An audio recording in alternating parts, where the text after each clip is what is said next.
Thank you. I rise to second the bill. And Mr. Speaker, in doing so, I was tempted to just second and sit down because this bill is non-controversial on its face. But having regard, Mr. Speaker, to the fact that this House has become accustomed to extraneous matters entering the debate unrelated to the bill, I think it is important that I support the bill by myself taking you through some of the important aspects of this bill that have been changed today. The amendment, Mr. Speaker, is to the Development Control and Planning Act. It is described as the Development Control and Planning Act of 20.07, Cap 20.07. And indeed, Mr. Speaker, this amendment seeks but to make a simple change. This bill, Mr. Speaker, has some 479 pages. And at page 73 of the Act itself, the Principal Act, it has what is called the first schedule. And it is the first schedule, Mr. Speaker, that the amendment seeks to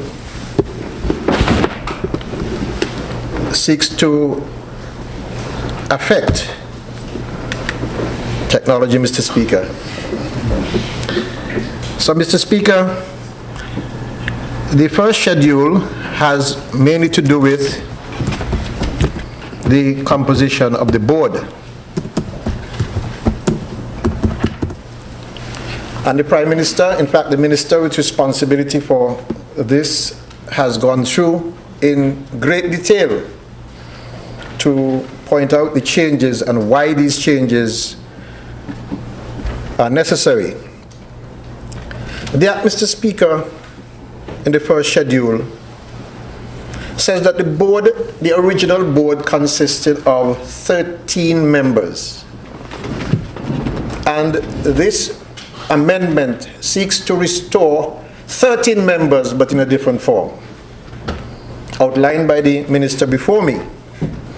For example, Mr. Speaker, the Principal Act had the Chief Physical Planner as a member of the board. This amendment directs for the Director of Physical Planning or the Chief Physical Planner.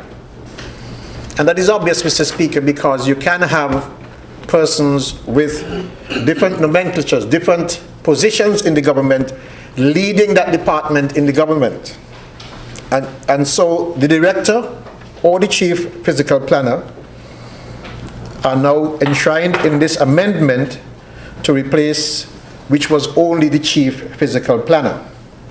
And then, Mr. Speaker, the Principal Act had the Director of Planning Unit. That, of course, has been removed.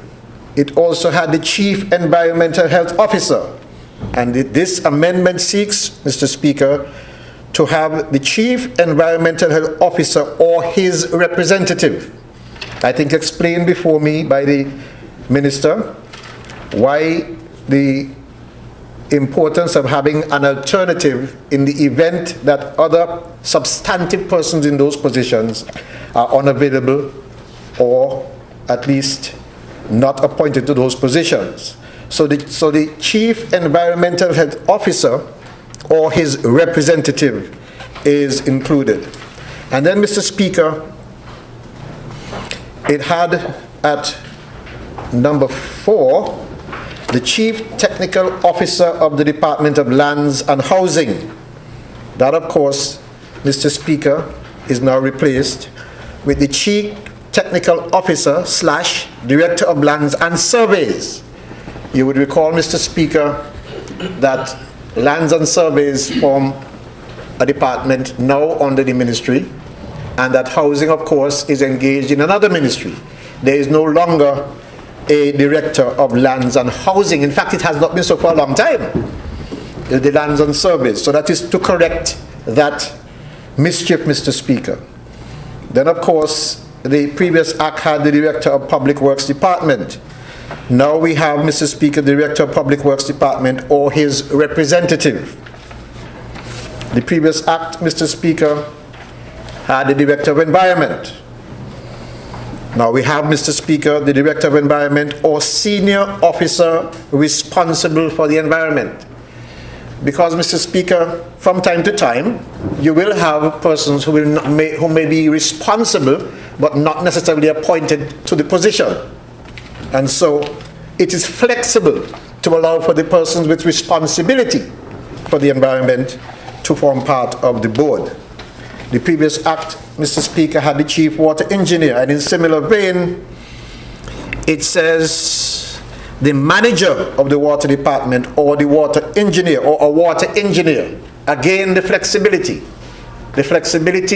so that the board would not be held up because a particular person or persons in certain positions are not available.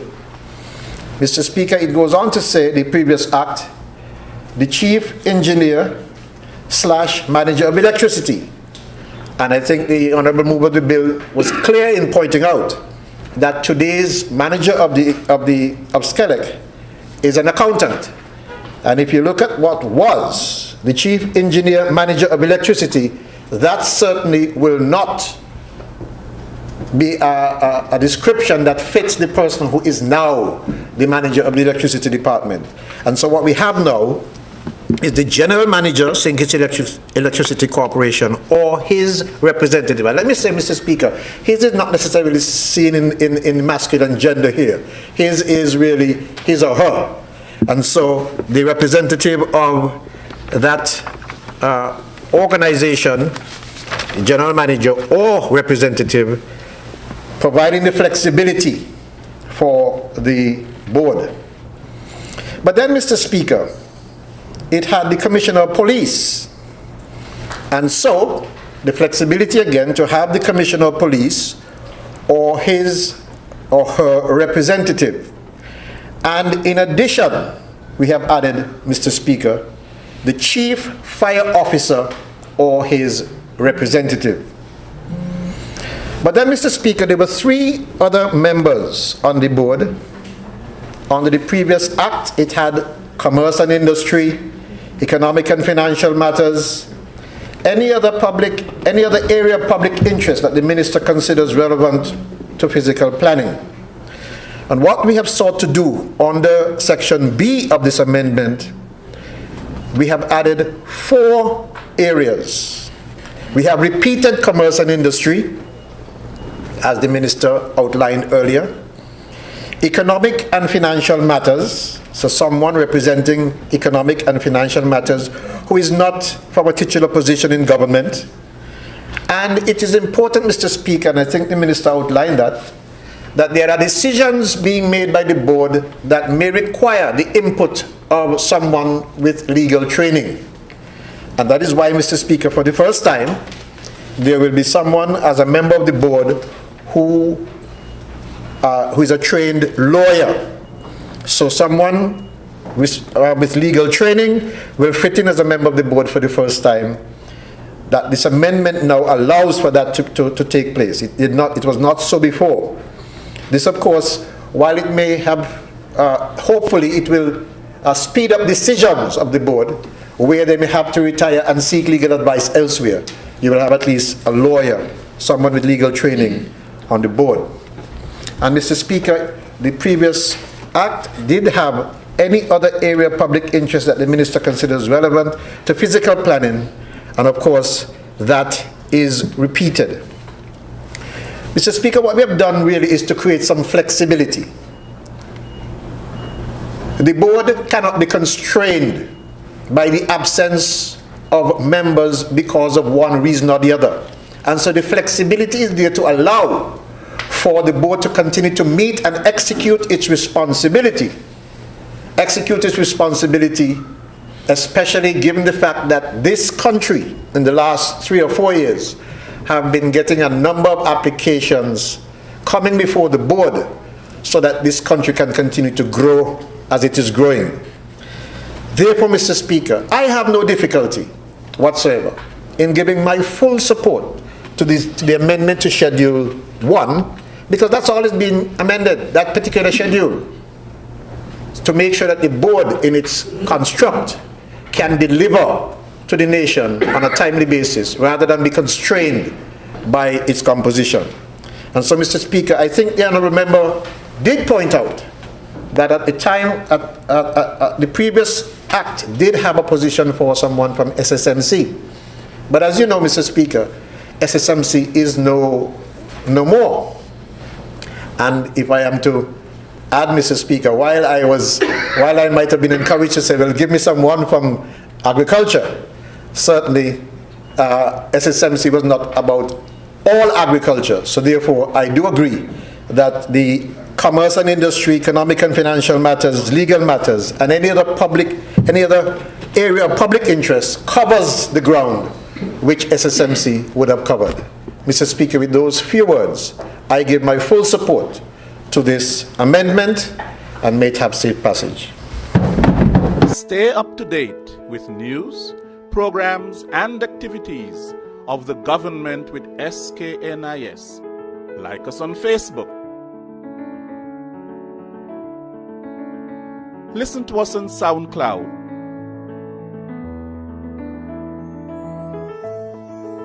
Follow us on Twitter. And watch our videos on YouTube. Connect with us today. SKNIS, St. Kitts and Nevis Information Service.